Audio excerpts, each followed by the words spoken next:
কল্যাণীতে dumping ground তৈরি ঘিরে একেবারে ধুন্ধুমার পরিস্থিতি। পুলিশ গেলে পরিস্থিতি উত্তপ্ত হয়ে ওঠে আরো। দেখুন একবার অবস্থা।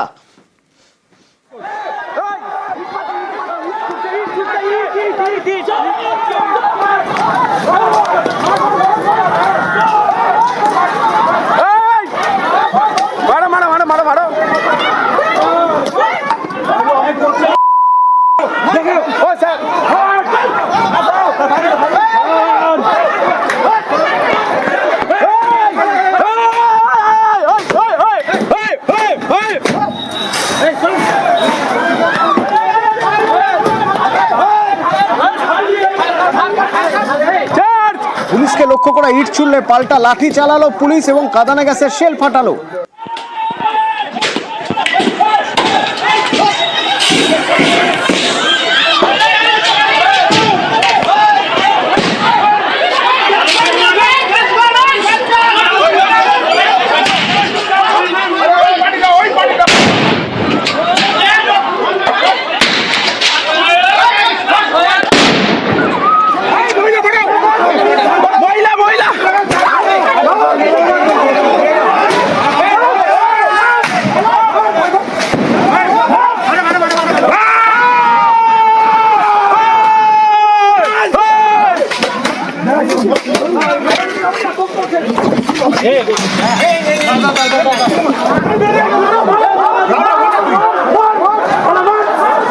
বিজেপি বিধায়ক অম্বিকা রায়ের নেতৃত্বে বিক্ষোভ দেখানো হচ্ছিল। ইতিমধ্যেই আটক অম্বিকা রায় এবং 16 জন, তার সঙ্গে আরো 15 জন ইতিমধ্যেই আটক হয়েছেন। কিন্তু কেন এই সমস্যা তৈরি হলো, কোথা থেকে গন্ডগোলের সূত্রপাত?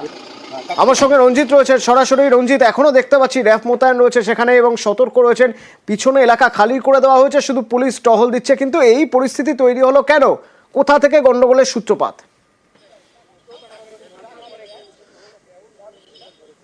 একেবারে অতনুদয় নতুন করে অশান্তি নয়, কারণ হচ্ছে এই যে জমি নিয়ে অশান্তি, এই জমি সরকারিভাবে হস্তান্তর করা হয়েছে এবং এই জমিতে ডাম্পিং গ্রাউন্ডের পাশে সলিড ওয়েস্ট ম্যানেজমেন্টের প্ল্যান তৈরি করা হবে, এমনটাই দাবি কল্যাণী পৌরসভা। তার জন্যই কিন্তু এই জমি ঘেরার কাজ চলছিল এবং গত মঙ্গলবার একই চিত্র ছিল।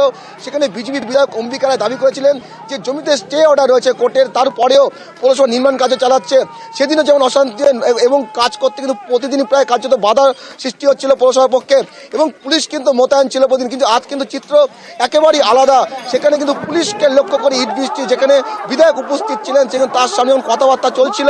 তারপরে কিন্তু এখানকার স্থানীয় বাসিন্দারা রয়েছে, তারা কিন্তু পুলিশকে লক্ষ্য করে ইট বৃষ্টি চলে, পাশাপাশি পরিস্থিতি নিয়ন্ত্রণে আনতে পুলিশকে লাঠিচার্জ করতে হয়, এমনকি কাঁদানের সেল পর্যন্ত ফাটাতে হয়। তবে এই যে জমি, এই জমি সরকারিভাবে হস্তান্তর রয়েছে এবং এই জমি সরকারি জমি, এমনটাই দাবি কল্যাণী পৌরসভার। এবং এখানে ডাম্পিং গ্রাউন্ডের পাশাপাশি সলিড ওয়েস্ট ম্যানেজমেন্টের প্ল্যান তৈরি করা হবে, যা নিয়ে কিন্তু ঘেরার কাজ চলছিল এবং এই জমিতে করতে দেওয়া যাবে না। কারণ স্থানীয়দের যেটা অভিযোগ, একটা অংশের দাবি করছে তারা দীর্ঘদিন এই জমিতে চাষাবাদ করছে। অন্যদিকে আরেকটি দাবি উঠে আসছে যে এখানে যদি ডাম্পিং গ্রাউন্ড বা সলিড ওয়েস্ট ম্যানেজমেন্টের প্ল্যান তৈরি করা হয় সেক্ষেত্রে দুর্গন্ধ ছড়াবে, এলাকায় পরিবেশ নষ্ট হবে, এমনটাই দাবি। তবে বিধায়ক দাবি করছিলেন যে জমির কিন্তু স্টে অর্ডার রয়েছে, তারপরে পৌরসভা কোর্টের যে অর্ডার সেটাকে মান্যতা দিচ্ছে না, তারপর নির্মাণ কাজে চালাচ্ছে।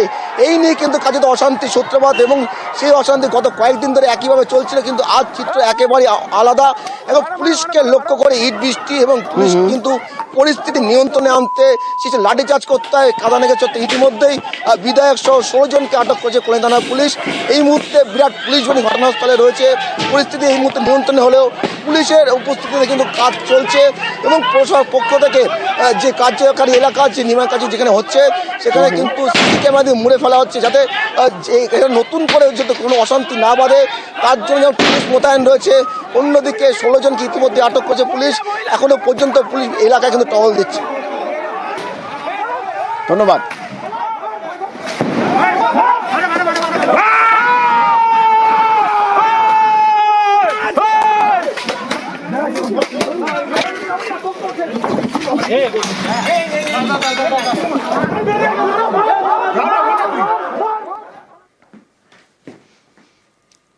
সৌমিত্র চট্টোপাধ্যায়, বয়স 60, কাটিয়ারে তালিম দিতে গিয়েছিলেন তবলার। উনি তবলা বাজান, তবলা শেখান।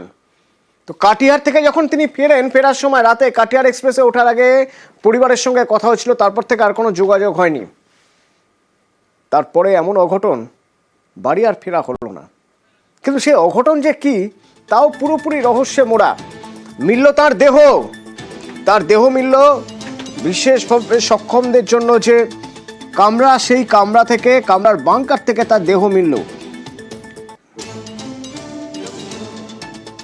ক্যামেরাটা বড় ছিল, ঠিক আছে, তো আমার মনে হয় ওই জামার পকেটে রাখতো, ওই ক্যামেরাটা দেখে হয়তো ভেবেছে যে প্রচুর হয়তো এক্সপেন্সিভ কোনো ফোন, হয়তো এবার চেয়েছে, দেয়নি, অ্যাটাক করেছে। তারপর মানে ছিনতাইয়ের জন্যই খুন মনে করছো? হ্যাঁ, আমি ওটাই মনে করি। রেলের কামরার মধ্যে খুন হচ্ছে, রেলের নিরাপত্তা নেই। নিরাপত্তা নেই তো কি বলবো এখন। রেলের নিরাপত্তা নিয়ে আপনার কি দাবি? রেলের তো নিরাপত্তা থাকা উচিত এবং নিয়ম আরপিএফ থাকা উচিত, কিন্তু কেউ নেই তো কি বলবো এখানে। প্রতি কোচে আরপিএফ জওয়ানরা থাকতো হ্যাঁ, তাহলে তো এটা হতো না। যদি কোচে আরপিএফ থাকতো তাহলে তো এত বড় ঘটনাটা আর কেউ ঘটতো না। কামরাতে একাই ছিলেন না, কোনো নিরাপত্তা নেই। হ্যাঁ, নেই তো। যদি সেরকম থাকতো তাহলে তো এই ঘটনা। শুধুমাত্র নিরাপত্তা রক্ষী নন, তার পাশাপাশি একজন অ্যাটেন্ডেন্টও থাকার কথা, কিন্তু তারা কোথায় ছিলেন? যা হিসেব দেখা যাচ্ছে তাতে এখনো পর্যন্ত ছুরির যা জখম, শরীরে 5টি আঘাত। এই শরীরে 5টি আঘাত কারা করলো? একটাই ছুরি দিয়ে আঘাত করা হয়েছে। দেবাশিস রয়েছে সরাসরি আমার সঙ্গে, দেবাশিসের সঙ্গে কথা বলেও। দেবাশিস, একটাই ছুরি দিয়ে আঘাত, এটা থেকে অন্তত এটা প্রমাণ হতে পারে যে আততায়ী হয়তো একজনই ছিল, বা ছুরি চালিয়েছে একজন, অন্য কেউ হয়তো সঙ্গে থাকতেও পারে, কিন্তু ছুরি চালিয়েছে একজন। কিন্তু কে বা কারা এই কাজ করতে পারে? আমরা ওর ছেলের বক্তব্য শুনছিলাম দেবাশিস, তিনি বলছিলেন যে ছিনতাই উদ্দেশ্য হতে পারে। সাহায্য করেন বাড়িতে।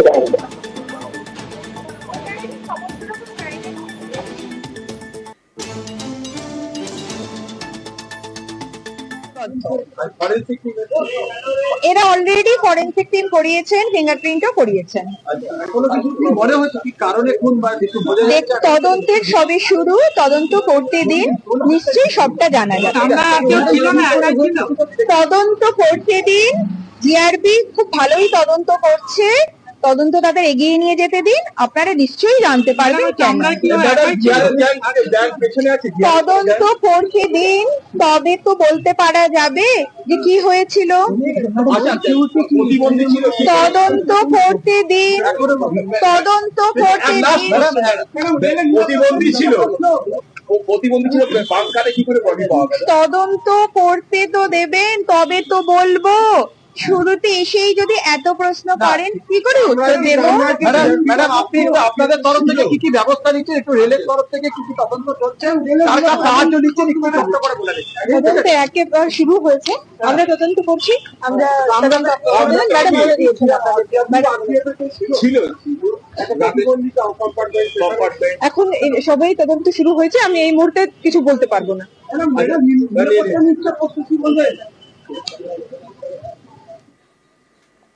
তদন্তের স্বার্থে এখনই কিছু বলছেন না তারা, এখনই কিছু বলতে পারছেন না। দেবাশিস রয়েছেন আমার সঙ্গে। দেবাশিস, এখনো পর্যন্ত তারা কিছু বলতে চাইছেন না। আমরা কি কি খবর পাচ্ছি?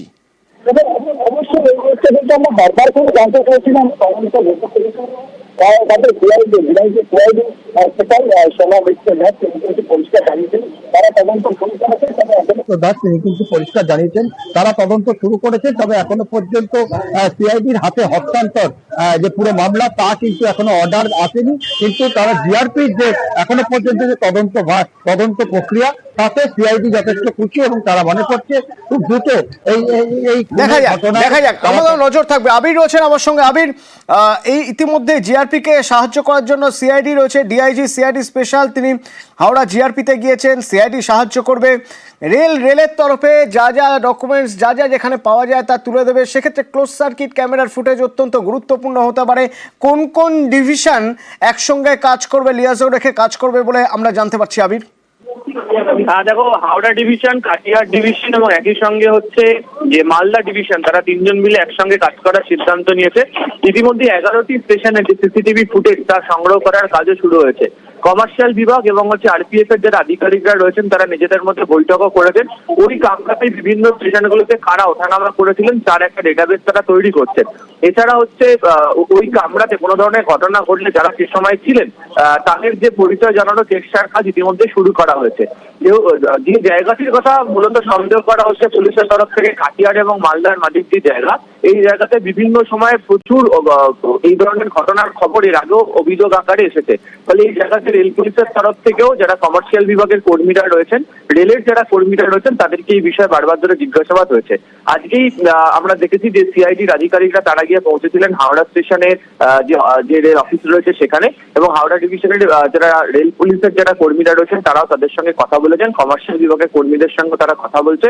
রেলের বক্তব্য যে 3টে ডিভিশনের একসঙ্গে তথ্য আদান প্রদান করলেই এই গোটা ঘটনা তদন্তের ক্ষেত্রে সুরাহা মিলবে, এবং সেই কারণে সিসিটিভি ফুটেজ তা বারবার ধরে খতিয়ে রাখার কাজ তাদের তরফ থেকেও শুরু করা হয়েছে। ধন্যবাদ।